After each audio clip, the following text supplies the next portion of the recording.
Muchas gracias por continuar con nosotros. En China, Xi Jinping está cumpliendo 10 años en el poder. En este momento, en toda esta semana se está celebrando el Congreso del Partido Comunista, el partido en el poder, que se celebra cada 5 años y que es donde típicamente se ha ratificado la reelección interna del presidente de China, Xi Jinping en este caso, pero en esta ocasión especial se esperaba que se ratificara por segunda vez consecutiva, lo que es totalmente extraordinario.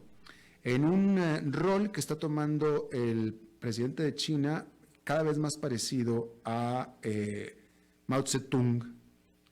Y bueno, hay muchísimas cosas que hablar de este asunto. Está con nosotros y le agradezco muchísimo que se una desde Argentina Juan Sebastián Schulz.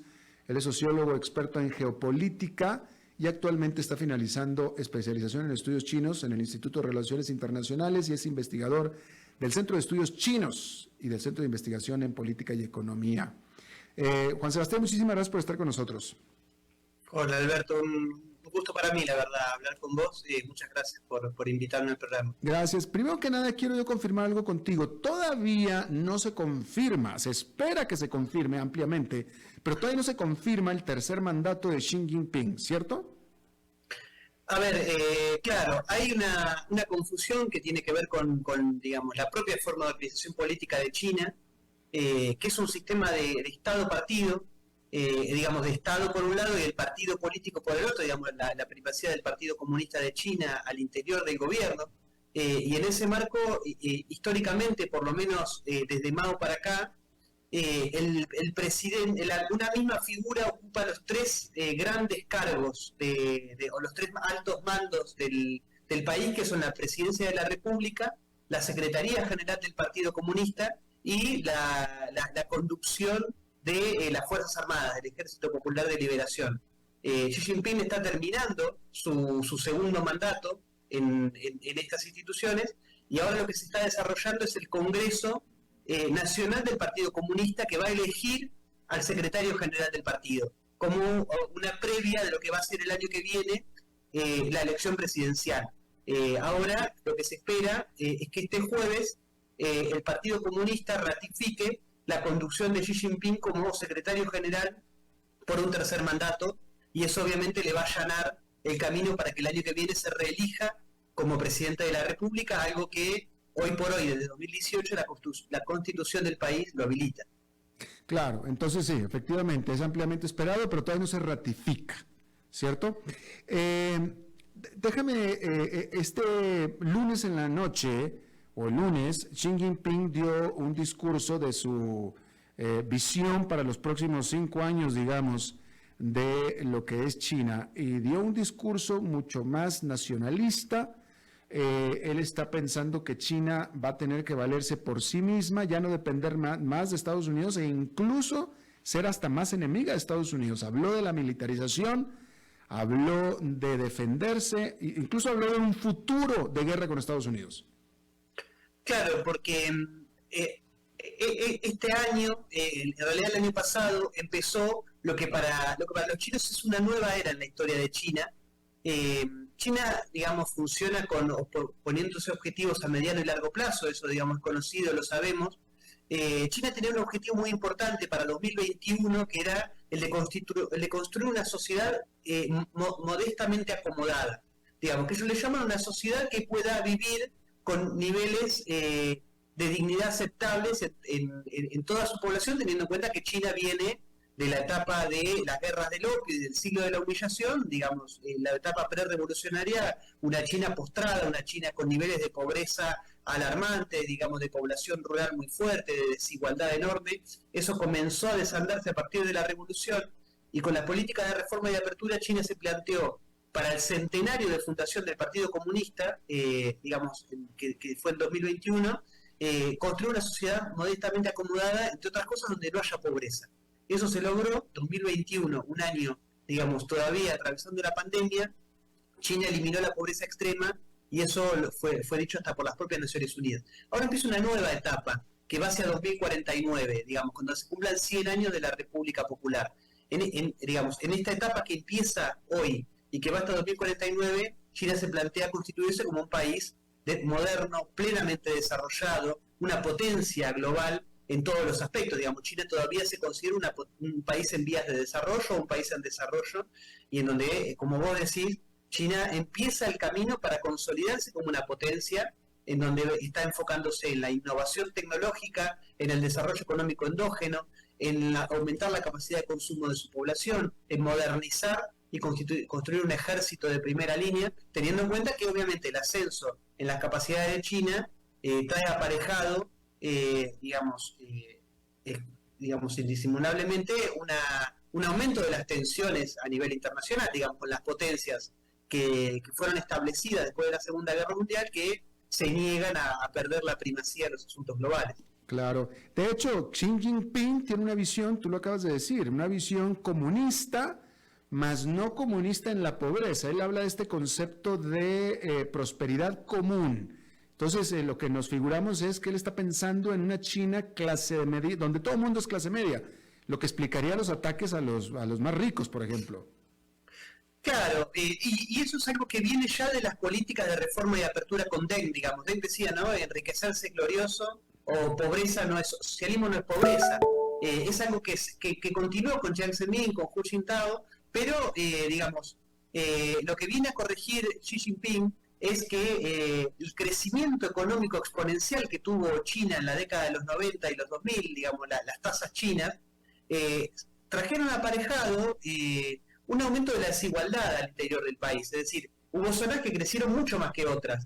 Por ejemplo, las zonas costeras. Las zonas costeras, donde se asentaron las zonas económicas especiales, crecieron a tasas 10 o 15 veces más que las regiones del occidente chino, como Xinjiang, por ejemplo, o el Tíbet, donde China tiene hoy problemas de grupos separatistas o extremistas. Entonces China, el gobierno hoy está proponiéndose desandar esa desigualdad, esa asimetría en el crecimiento interregional, que ha traído problemas, por ejemplo, en el desequilibrio en el crecimiento poblacional. Digamos, China crece mucho poblacionalmente en las zonas de las costas que el interior del país, y eso obviamente ha aparejado problemas.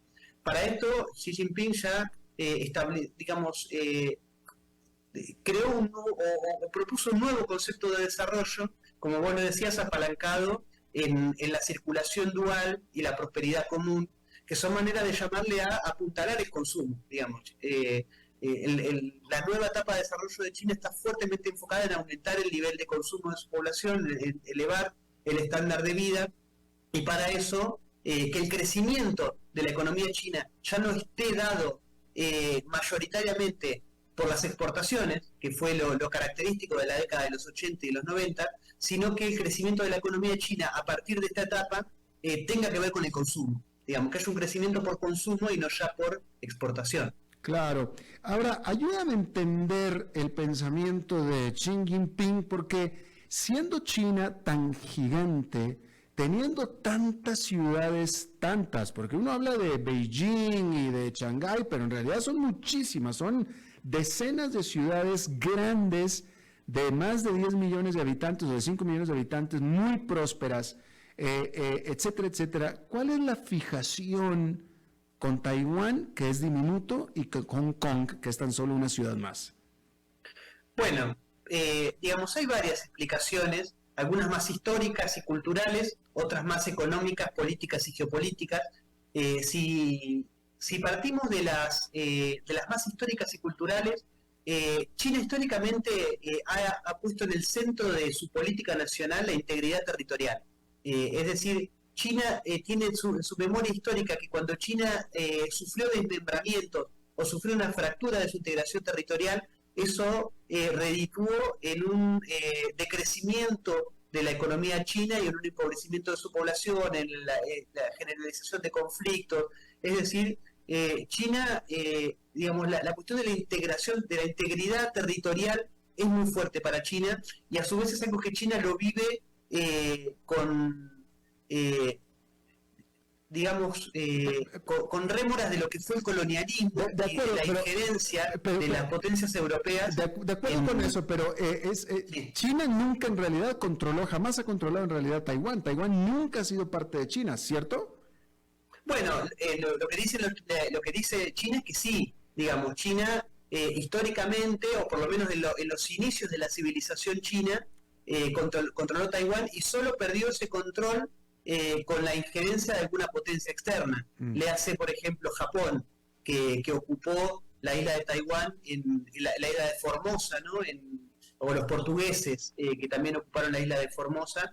Pero bueno, digamos, son cuestiones de discusiones históricas, que bueno, nosotros en Argentina lo sabemos porque es una situación parecida a la que nosotros tenemos con las Islas Malvinas, en las que también hay una discusión con Gran Bretaña sobre, bueno, cuándo se considera que un país es legítimo dueño, por decirlo de alguna manera, de un territorio. Digamos, China hace hincapié, por un lado, en la reclamación histórica de Taiwán, pero por otro lado, sobre todo, digamos, si vamos al plano geopolítico, a la centralidad estratégica que tiene la isla, ya sea por las empresas que hay en Taiwán. Por ejemplo, la principal fábrica de semiconductores a nivel global tiene sede en Taiwán, y los semiconductores, eso es una debilidad estratégica que China está intentando desandar, digamos, hoy intentando desarrollar su propia tecnología, pero Taiwán en ese sentido es muy fuerte, pero sobre todo también sabiendo que Taiwán es una isla que está en su parte más estrecha, a 60 kilómetros de la costa de China, de la costa más productiva y más desarrollada del gigante asiático, y en ese marco tener una posible base de maniobra y base de operaciones de Estados Unidos, de la OTAN, de Japón, de Australia, del AUKUS, de que sea tan cerca de China, eso obviamente representa un problema para China, que Taiwán, sobre todo hoy con el gobierno actual del Partido Progresista Democrático, está planteando la independencia, y eso es el problema de China, digamos, que el gobierno actual de Taiwán plantea la independencia de la isla y que es apoyado tácitamente por los Estados Unidos. Ahora, por Hong Kong, si vamos al lugar de Hong Kong, sobre todo que es o por lo menos fue la plaza financiera de Occidente en el Asia-Pacífico, digamos, que es hoy el centro del dinamismo económico mundial. Es una plaza financiera fundamental, controlada por los británicos, desde las guerras del opio, y yo te diría, hasta el año pasado, hasta 2021, que fue el momento en donde China pudo recuperar el control de Hong Kong a partir de dos leyes que fueron centrales, que fueron, por un lado, la ley electoral y por el otro lado la ley de seguridad nacional. Con esas dos leyes, digamos que el lema era Hong Kong gobernado por patriotas, es que el Partido Comunista, el gobierno de China, pudo controlar el control político de Hong Kong, digamos, más allá de la restitución de la soberanía formal del 97, los británicos siguieron teniendo una fuerte incidencia. Claro, Juan Sebastián Schul, sociólogo y experto en geopolítica y también en temas estudioso del caso de China, desde Argentina, te agradezco muchísimo que hayas charlado con nosotros esta tarde. Muchas gracias a ustedes por la comunicación, un gusto. Y nos vemos la próxima. Vamos